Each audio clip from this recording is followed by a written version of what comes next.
मेरा नाम है हरिया, मैं काम करता हूँ बहुत बढ़िया, खाता हूँ खाना और रोज गाता हूँ गाना। अरे यार, आज तो बहुत देर हो गई। इस खतरनाक जंगल को देखकर तो मेरे हाथ पैर ठंडे हो गए हैं। अगर मैं वक्त पर गांव नहीं पहुंचा तो मालिक बहुत नाराज हो जाएंगे। तभी हरिया को एक आवाज सुनाई देती है। सुनिए हरु जी। अरे, ये आवाज किसने दी? तभी हरिया को सामने कुछ दूर एक औरत खड़ी दिखाई देती है। अरे भाई, ये औरत अकेली इतनी रात को इस जंगल में क्या कर रही है? चलकर पूछना पड़ेगा। फिर हरिया अपनी बैलगाड़ी उस औरत के सामने लाकर रोक देता है और उससे पूछता है।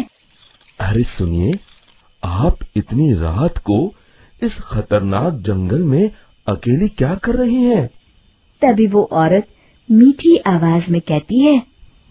अरे हरु जी, आप आ गए। मैं कब से आपका इंतजार कर रही थी। वैसे तो यहाँ से काफी लोग गुजर चुके हैं, लेकिन मैं खास आपका इंतजार कर रही थी। अच्छा, तुम सच कह रही हो? मुझे तो यकीन नहीं हो रहा है। वो क्या है ना, आज तक किसी ने मुझसे इतने प्यार से बात नहीं की। हाँ हाँ हरु जी, मैं सच कह रही हूँ। अब देर मत करिए और जल्दी से मुझे मेरे घर तक छोड़ दीजिए। हाँ हाँ, कौन सी बड़ी बात है, अभी छोड़ देता हूँ। आप मेरे पीछे बैलगाड़ी में बैठ जाइए और मुझे रास्ता बताते चलिए। फिर वो औरत हरिया की बैलगाड़ी में बैठ जाती है और हरिया बैलगाड़ी हाँकता हुआ आगे चल पड़ता है। फिर उस औरत के बताए हुए रास्ते पर चलते चलते हरिया बैलगाड़ी लेकर एक काली गुफा के आगे आकर रुक जाता है। हरिया उस औरत से पूछता है। हाँ देवी जी, आपका घर कहाँ है? यहाँ तो एक गुफा के अलावा और कुछ नहीं है। तभी अचानक वो औरत हवा में उड़ने लगती है। देखते ही देखते उसका सुंदर रूप एक डरावनी चुड़ैल में बदल जाता है और वो जोर जोर से हंसती है। अरे तू तो एक नंबर का बेवकूफ निकला। तू तो बड़ी आसानी से मेरी बातों में आ गया। अरे मर गया रे, ये तो एक चुड़ैल है। हे भगवान बचा ले, ये तो बड़ी डरावनी दिखाई दे रही है। और फिर अगले ही पल हरिया की बैलगाड़ी में रखा सारा सामान हवा में उड़ता हुआ उस काली गुफा के अंदर चला जाता है और वो चुड़ैल भी उस गुफा के अंदर जाकर कहीं गायब हो जाती है। हरिया ये नजारा देख बुरी तरह घबरा और परेशान हो जाता है। अरे, ये चुड़ैल तो मेरा सारा सामान लेकर गुफा में गायब हो गई। अब क्या होगा? अगर मैं गांव खाली हाथ गया तो मालिक मेरी अच्छी खबर लेंगे। मेरी इस बात का कोई यकीन भी नहीं करेगा। फिर आखिर वही हुआ। हरिया के मालिक चंपक सेठ को हरिया की किसी भी बात पर रत्ती भर भी यकीन नहीं हुआ। चंपक सेठ को लगा हरिया झूठ बोल रहा है और उसने ही लालच में आकर सारा सामान हड़प कर लिया है। फिर हरिया को बेईमान समझकर चंपक सेठ उसे काम से निकाल देता है। अगले दिन अपनी दुकान में परेशान बैठा चंपक सेठ गुस्से में बड़बड़ाता है। अरे, दुकान में तो सामान बिल्कुल भी नहीं है। अब मुझे ही शहर जाकर सामान लाना होगा। फिर वो अपनी बैलगाड़ी लेकर शहर चला जाता है। शहर से सामान लेकर जब चंपक सेठ वापस गांव लौट रहा होता है, तभी उसे एक आवाज सुनाई देती है। चंपक जी, ओ चंपक जी। अरे, ये तो कोई मेरा नाम लेकर मुझे पुकार रहा है। फिर उस रास्ते में वही औरत खड़ी दिखाई देती है। फिर क्या था, हरिया की तरह चंपक सेठ भी उस औरत के पास अपनी बैलगाड़ी लेकर जाता है और वो भी उसकी चिकनी चुपड़ी बातों के मुंह जाल में फंस जाता है। फिर चुड़ैल उसे भी अपनी गुफा तक ले जाती है और उसका सारा सामान लेकर गुफा में गायब हो जाती है। बेचारा चंपक सेठ लाचार होकर खाली हाथ गांव लौट आता है। फिर ये उस जंगल में रोज की बात हो जाती है।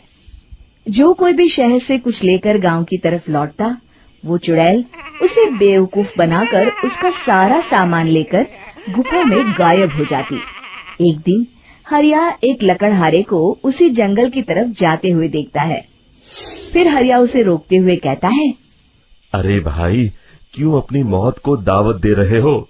मेरी बात मानो, आगे जंगल में मत जाओ, वहाँ एक बड़ी भयानक चुड़ैल रहती है।